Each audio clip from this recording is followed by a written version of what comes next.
Karla. Welcome to Spirituality Matters. And now I invite you to settle into that sacred space between here where I am and there where you are. And let us be reminded that the holy transcends our physical bodies, and our time together is just as meaningful and sacred as if we were sitting beside one another. Okay, let's get started. Today's podcast is entitled, I Wish It Was Over, but It Is Just the Beginning. Now, I'm going to tell you that this will be a relatively short podcast because this is the final podcast of the year. And as I wrap this up, I am working on a lot of exciting things that I can't say right now as I'm recording this. But there's a lot of stuff coming in 2023 that I'm very, very excited about and so honored that so many of you are on this journey with me, whether you've purchased a course, whether you have joined my spiritual community on Patreon, or whether you just are here. I am so honored that you're here and that you're following, or you're a subscriber, or you're now a client or a patron.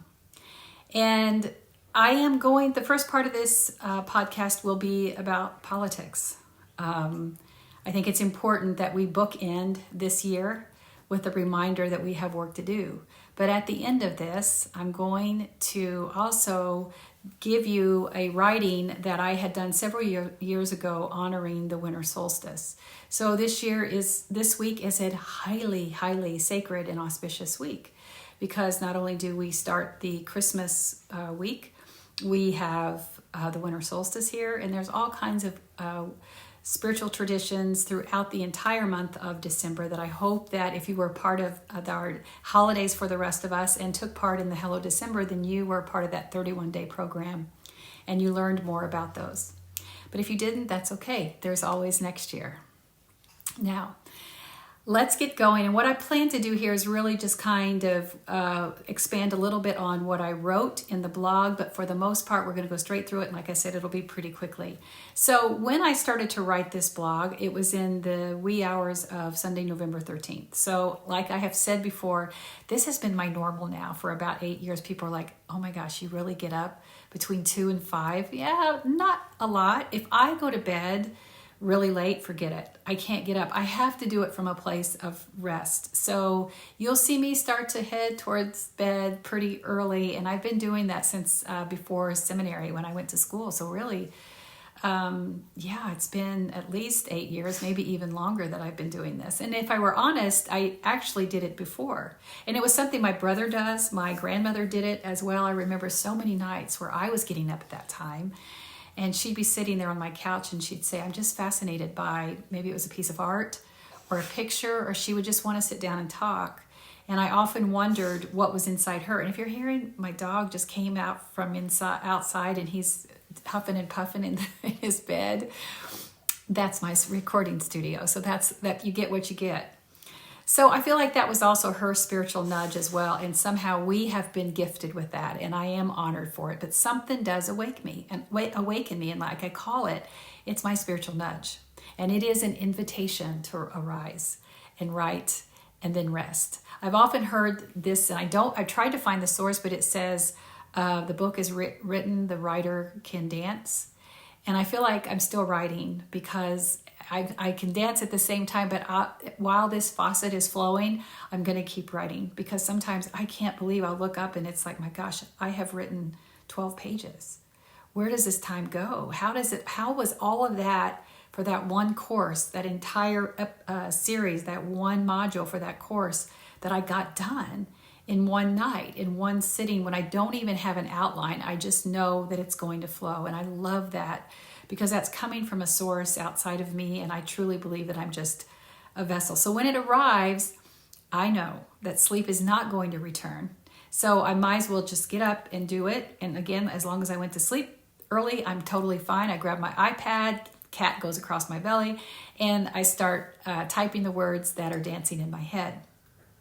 You've also heard me refer to these writings as the goddess hours, because that's what I like to call it. But this is a source that comes deep from in me, that says it's connected within me, and it's connected to something out there, and it's just beyond my reach and my limited human of understanding of what the divine is and how the divine connects to each of us. And I think that's why the gift of art, the gift of creativity, whether it's dance, in writing, in artistry, in any kind of crafting, anything where you have a vision that is a gift to the world, is part of your spirituality. I believe that it helps heal us. It gives us wonder. It reminds us that we're more than just what the corporate world defines us as, or even religion for that part, where you're hyper focused on, oh, I just need to suffer here because my focus is out there somewhere. My salvation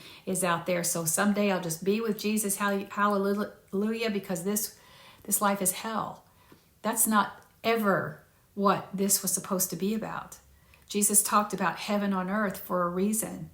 So that's what this is supposed to be about. And after a lifetime of living inside a religion that held rigidly to this anthropomorphized patriarchal deity that could apparently manifest a parking spot for me if only I prayed hard enough, and could heal the person I was praying for, but another person who was being prayed for would die from the same disease.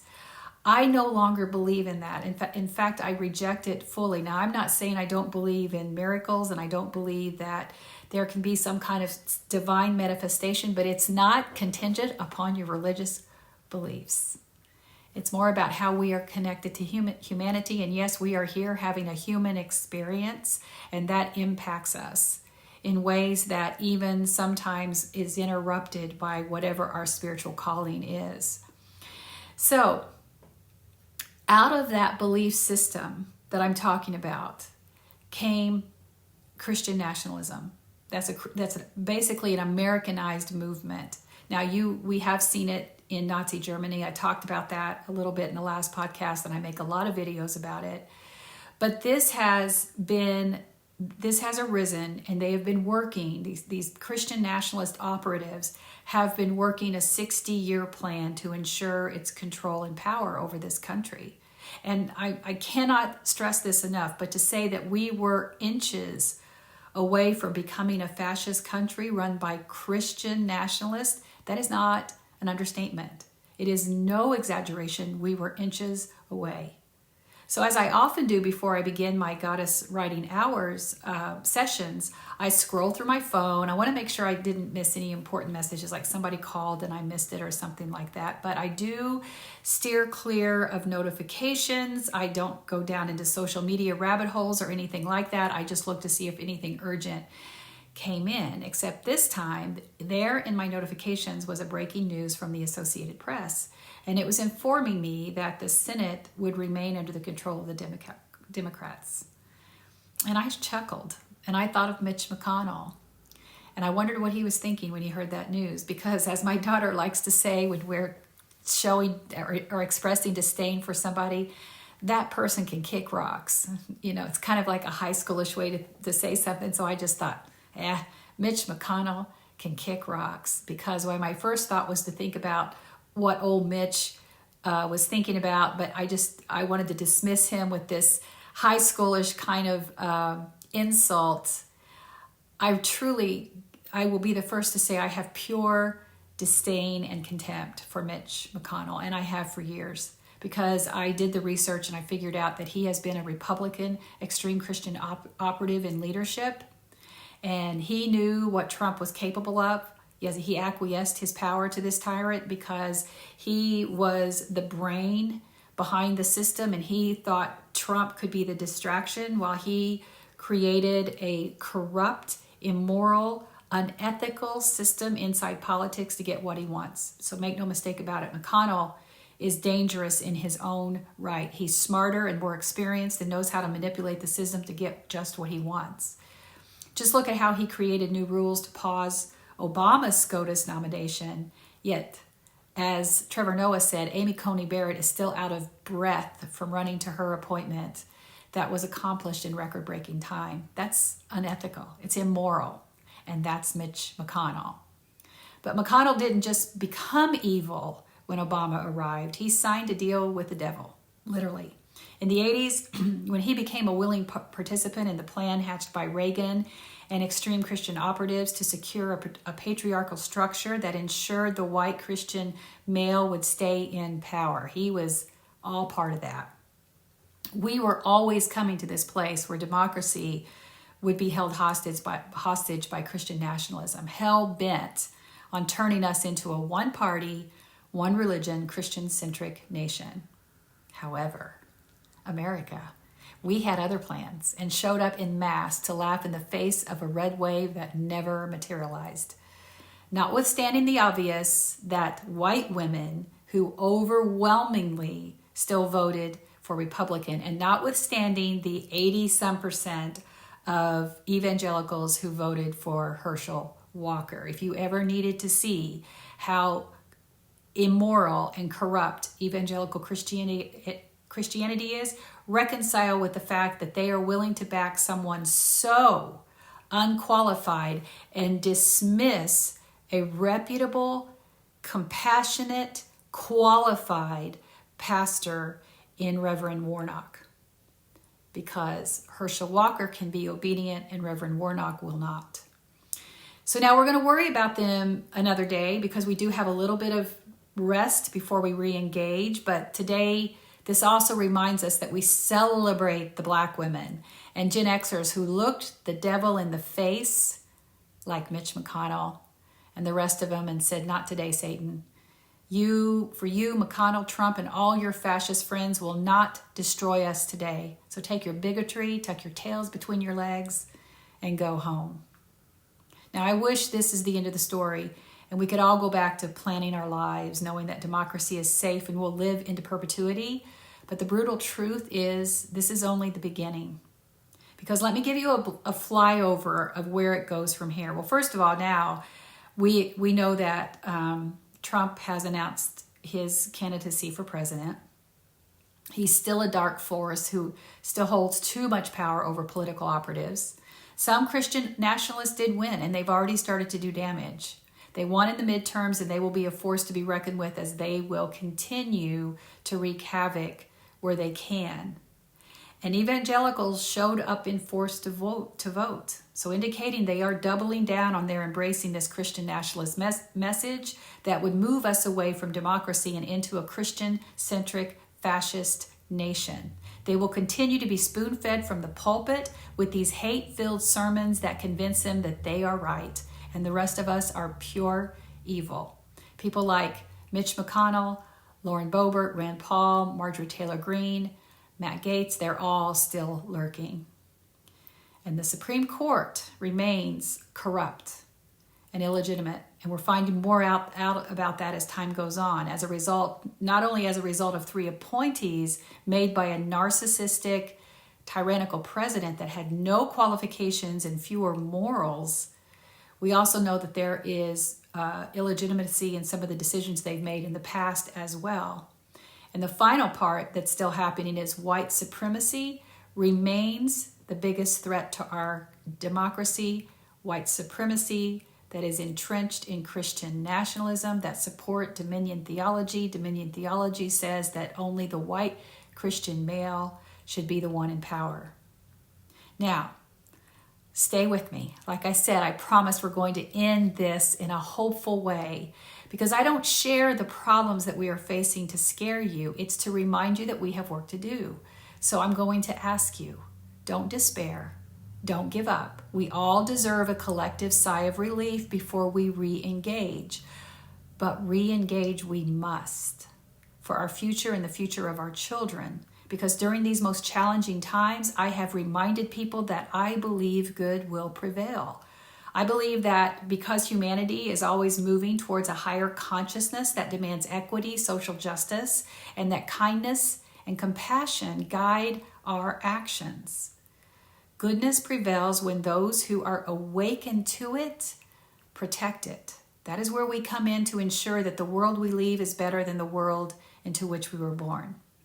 Now, you will hear this podcast just a few days before the winter solstice, or you might even hear it on the day. I can't remember when it gets posted. That's why I love my team. They take care of that. But I will include here, like I said, I'm going to read something for you that I wrote several years ago about experiencing the longest night of the winter solstice, but being hopeful that the light is returning. I can think of no other sacred symbolism for this season we are in, because while it is true that there is work to do, and some of that work will be challenging, goodness will prevail if we protect it. The light will return. Kindness will win. Happiest of holidays to you, beautiful souls. Happy winter solstice. And now let me read to you what I wrote several years ago. It's called Turning Toward the Light, the Winter Solstice. Our ancestors understood the significance of this day, which in our time has been minimized to represent, quote, the first day of winter, end quote. In my childhood, the first day of winter was cause for celebration. It heralded in the season of breaks and gift giving, but it's so much more than that. Those who came before us recognized this day as the promise of light returning, the earth warming, and generously offering provisions ensuring people's survival. This day is the sacred keeper of the shortest day and the longest night. Winter solstice doesn't promise the earth will thaw right away. On the contrary, periods of bitter cold that will test the resilience of plant and animal life still lie ahead. And yet the light is here, gradually adding minutes to each day, hinting at the healing power of the sun that will arrive in its fullness to rouse the land and all its inhabitants. The earth sleeps, things pass away and are then reborn in a new way. We begin to understand that living and losing and birthing and dying are suspended by the earth's turning away from and then back toward the sun. In our darkest of days and in our deepest pain, in our greatest sorrow, the light eventually comes. Perhaps it's just a sliver peeking through the curtains, a touch of a hand, or just at the right moment phone call. Then it's a door opening. Then as our feet find movements and our hearts desire to be seen as who we are now, maybe just a little more fragile, maybe we're moving just a little bit more slowly because the light hasn't fully warmed us. Finally, the earth seems alive again, and our bodies long to feel the soft grass beneath our feet. The sun now shines fully as we see the beauty of life around us in those who hold us gently, with a knowing that we will ebb and flow with the wind as memories pierce this thin skin surrounding the heart. But we are here. Yes, beloved, look through the curtains. See the light, knowing that healing will come. The sun is on its way, as promised. Each day will bring new opportunities to warm our bodies and soothe our hearts. Beautiful souls, may the wisdom of the winter solstice be yours today. And Merry Christmas. Okay, beloveds, I'm honored to be in this space with you, and I pray you receive something. I know I did, because the teacher teaches what she needs to hear. And now, beloveds, go in peace and be at peace. Go in love, and may you be loved. Go and know that others are on this journey with you, and you are not alone. You are seen and deeply and unconditionally loved, just the way you are. Blessings on your week, and I will see you soon. Happy New Year, happy 2022, and here's to 2023.